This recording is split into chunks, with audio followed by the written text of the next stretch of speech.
Our next guest has what we call institutional knowledge when it comes to government and news and things that have been happening in the northwestern United States over the last several decades. Randy Stapilus, long career in the newspaper business, and now is the publisher of Idaho Weekly Briefing. First of all, welcome back to the show. Good to be back.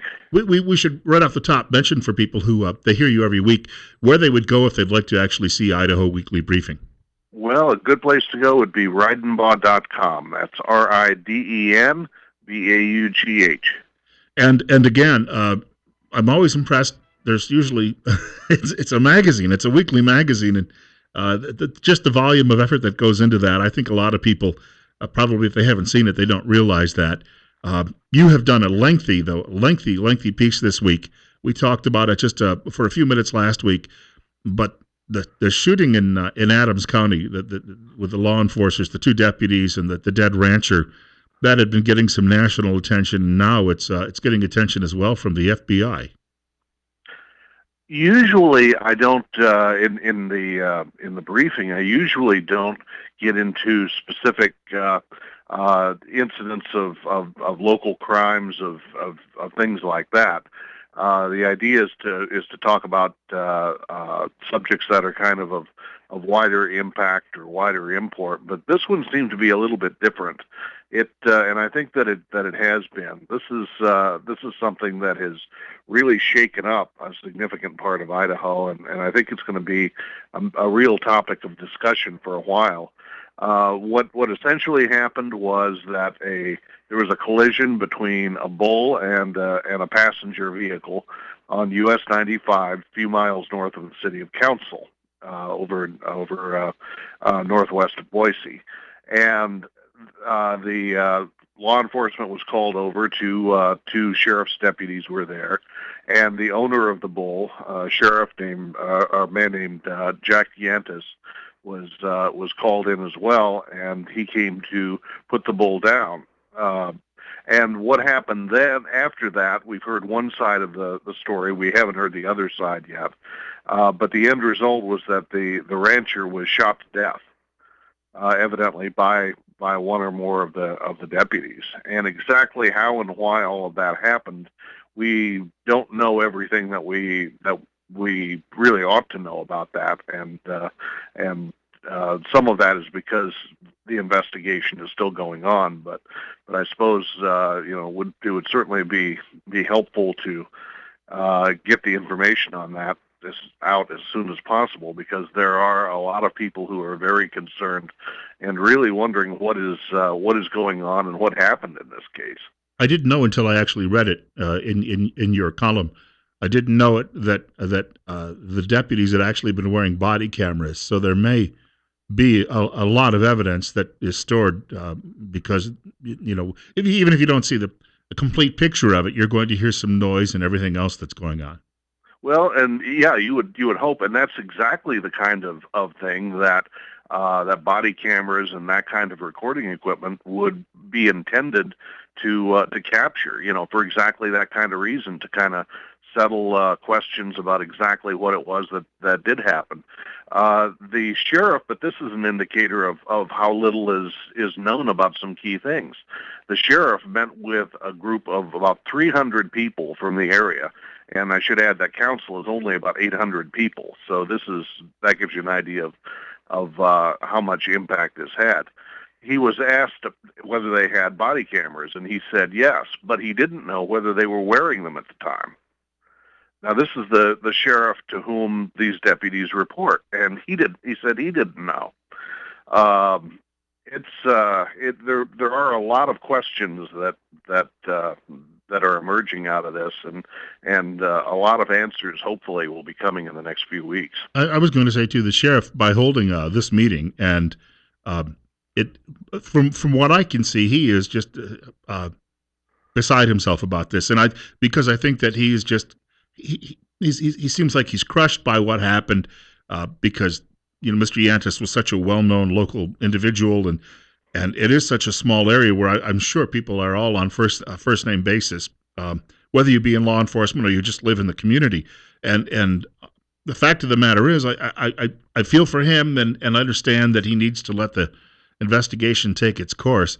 But I think your point that we need an answer soon, just simply because you had a comment from Brad Little who was saying, unfortunately, the narrative right now is being controlled by just one side, and unfortunately, that's creating, I think, a lot of suspicion.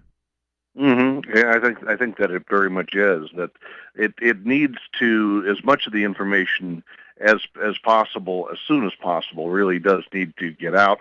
We've got some of the information, but it really just does come from one side, and you know how that can go. It could be that the story as told by the family through their attorneys may be exactly what happened, but I think that most fair-minded people would be kind of hesitant to sign on that without hearing what other points of view or what other expressions that there may be.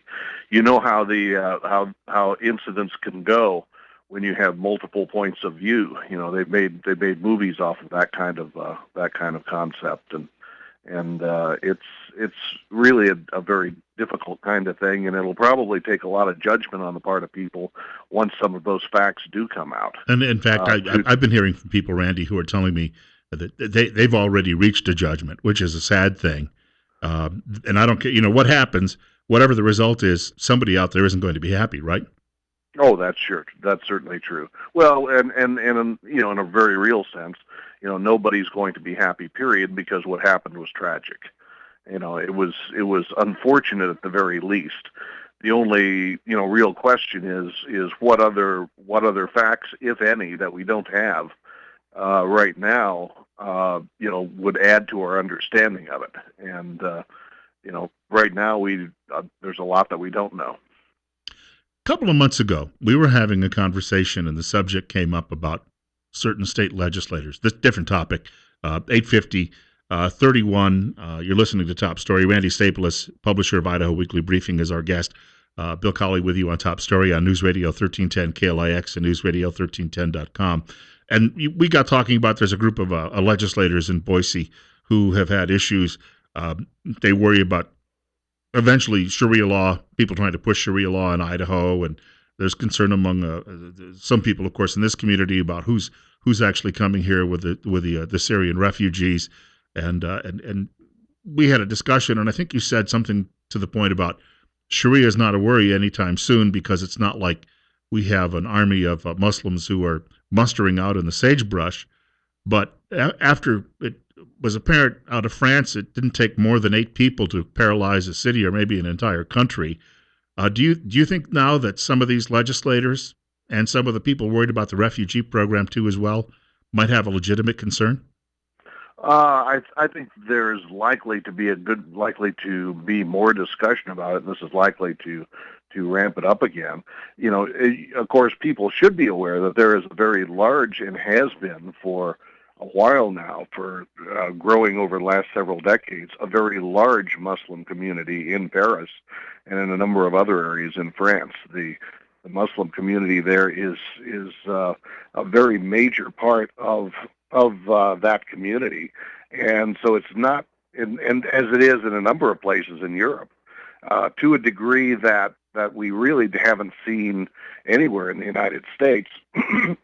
With maybe one or two exceptions in excuse me, in the state of Michigan, and there are a couple of small towns there that have a very large percentage, but elsewhere that's really not the case. The percentage of Muslims in Idaho is very, very tiny, and it's a little bit hard to imagine how they could.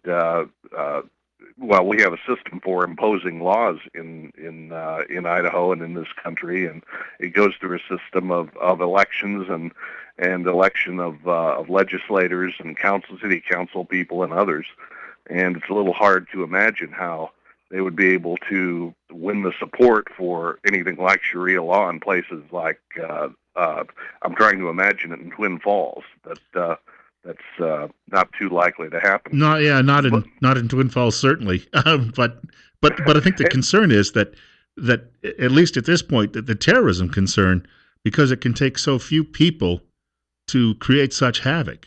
Oh, that's true. Well, and it's we don't know how exactly these particular people who did what they did in Paris got in, but the borders in Europe are fairly porous. It's pretty easy to travel from place to place, and our borders in this country are not exactly so locked shut that it would be very difficult for people to get in under any circumstances. And that can happen. When you look back on 9/11, nearly all of the 9/11 participants were here legally and were able to get in without too much trouble. On a lighter topic, when I drive around the Boise area, when I have to go up there occasionally, it reminds me. 20 some years ago, I used to travel. Every couple of months, I would have to drive from Syracuse, New York, to Washington D.C., which was about a 6 hour drive if the traffic was light. But I would always head down Interstate 81 through the Scranton, Pennsylvania area. And I kid you not, that highway was under construction in the early 90s. It is still under construction today. And I get that when I'm driving around the Boise area, I almost get that same feeling. It seems like there's perpetual construction going on. There seem to be certain areas geographically that seem to be prone to that always do seem to be under construction. And you're right. In Ada County, there are, if you look at the major roadways, there often seems to be construction in a lot of places. Part of it I can understand in that Ada County, and Canyon County as well, next door to it, and the same thing is largely true there in the Napa area. Um, they are fast-growing areas. They've been expanding their roadways. They've been adding lanes. They've been doing a number of things. They did something highly unusual just a few years ago in actually adding a new highway area within Ada County. So I can kind of understand some of this, but you're right. In the close to 40 years that I've been in and around the area, it seems as though there's never a period when there isn't major construction or renovation or something going on that that really kind of impedes the traffic as well. I would, when you get into downtown, it's easy to get around the city. It's just getting there that's the challenge.